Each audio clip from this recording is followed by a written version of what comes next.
So welcome to the first lesson. We're going to start with creating the rig and the animation from the footage that we're going to use. Before we start, actually, I just want to mention there's a really useful tool to get that's going to help us with this, and that is the Rivet button tool. If you go to, it's an excellent resource, creativecache.com. You can get all sorts of 3D related scripts, shaders, and also there's a really good forum on there. But what we're actually after is the Rivet button for Maya. So if you download this and install this, this is going to be really helpful for this project and also future projects. I'll put the link up on this tutorial as well. Okay, so if you open up the first project, and that will be 01 Gun Shop Setup Start, and we can get started from here. I'm going to skip a few of the earlier parts of this tutorial because they're really not, they're more animation related and not relevant to what we're trying to do. So this is basically also another, it's a human that I've also downloaded from Creative Cache. I can give you the link to that one as well if you're interested. So the first thing we do is what I did. I've got a bit of animation on here, and what I did is to get this animation, as I'm not an animator, I just rotoed some footage in the background. So let me just show you that footage. So what I did is I just created a camera. And then what we need to do is image plane, import image. In the actual project that I've created, in the source images as reference footage. So I'm just going to import this reference footage that I've got called blood squirting. So you notice it might not necessarily come on straight away, which is sometimes you can think, well, what's going on here? There's two things you need to check as well. It's first of all that you're viewing the correct camera. So the render cam's the one we applied it to. Yes, we are. Still no footage. Second thing you need to do is make sure you've got cameras turned on in the show menu. So that's also not working. Let's just do all. Yeah, okay, sorry. That all has to be on because also image planes was turned off as well. So there we go. We've got some footage now. You notice the footage is not moving. That's because we need to go into the footage and make sure image plane.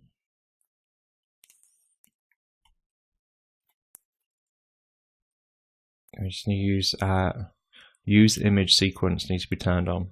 Okay, otherwise it will just take the first frame that you choose when you open the dialog.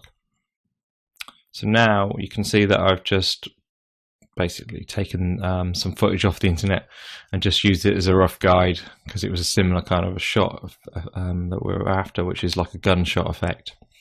So I've just used that to do a rough roto of the human on here.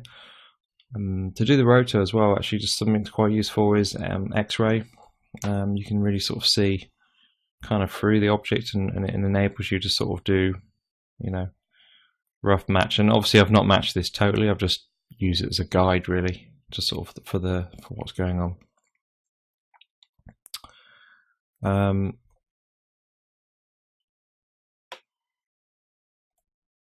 So yeah, we've got now this animated guy that's just reacting to a gunshot, so which is working quite well. So now I'm happy with that. I'm just going to just turn off that image plane, so we just concentrate now on what we're trying to do, which is view our actual shot that we're working on. So yeah, the reason that I said to download Rivet is basically what we want to do is, because now we've got this animation, this guy falling back, the plan of action is we want to basically have a gun shot coming from his chest area.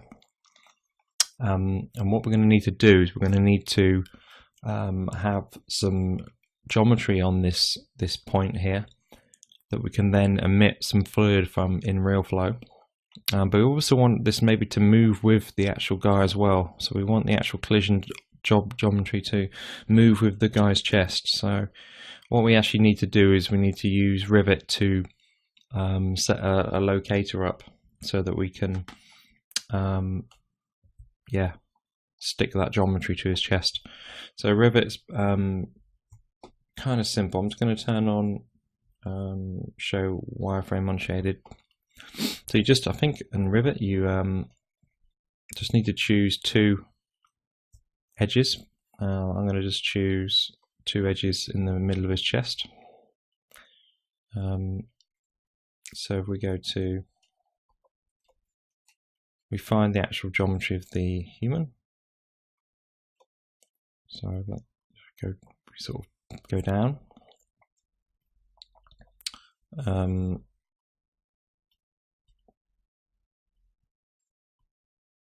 It is, should be in here.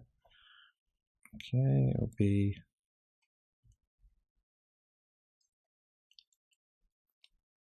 in this menu, the format.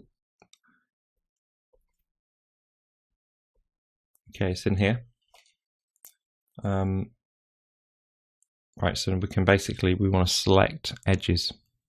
So right mouse click and bring this menu up once you've selected the actual human body geometry, and we want to go to edge select,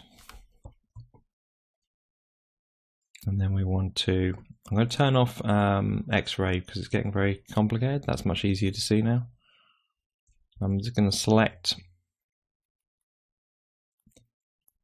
so we do it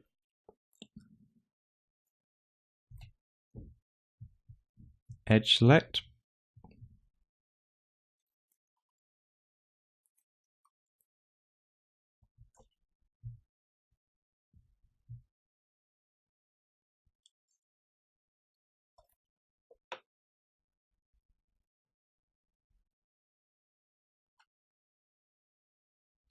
okay. So what I've noticed on this object is they've set up some layers under display. It was on reference, so we just need to turn that reference off, so that will allow us to edit this geometry in the viewport here. So now we can go edge, and now you can see the edges are being selected. So I'm just going to select two parallel edges. You don't have to be too precise on exact, this can be roughly in the chest area. I mean, it doesn't have to be exactly these two ones I've selected here. And then I'm just going to run the Rivet tool. I've just assigned the Rivet tool to my shelf. If you look up how to do that in the Maya help, you can find out how to do that, or you can just run the script straight from your script editor in here. You can just copy and paste that script into here and just hit return to run the script. But I've just done a shortcut here for the Rivet. Okay, saying no two edges selected. So we just need to make sure that I've not selected more than two. So I think I got two there. So yeah, I had obviously selected more than two. So you have to be careful that you only have two selected. So now what it's done, it's basically created a Rivet that is now locked to our movement that we've done, which is exactly what we want. So there we go, there's the Rivet locked, and we're going to use that in RealFlow to parent a fluid tunnel of effectively where the fluid is going to emit from. So we'll set that up in the next chapter. But for now, I'm just going to turn off You've got a lot of options obviously displayed at the moment. I'm going to turn to none, and then all I want to do is show my camera, my polygons, and my rivets, and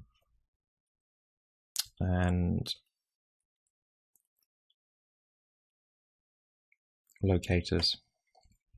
So there we can see now our locator is perfectly locked to the guy. Okay, so come back for the next tutorial and we will begin exporting all the elements for RealFlow.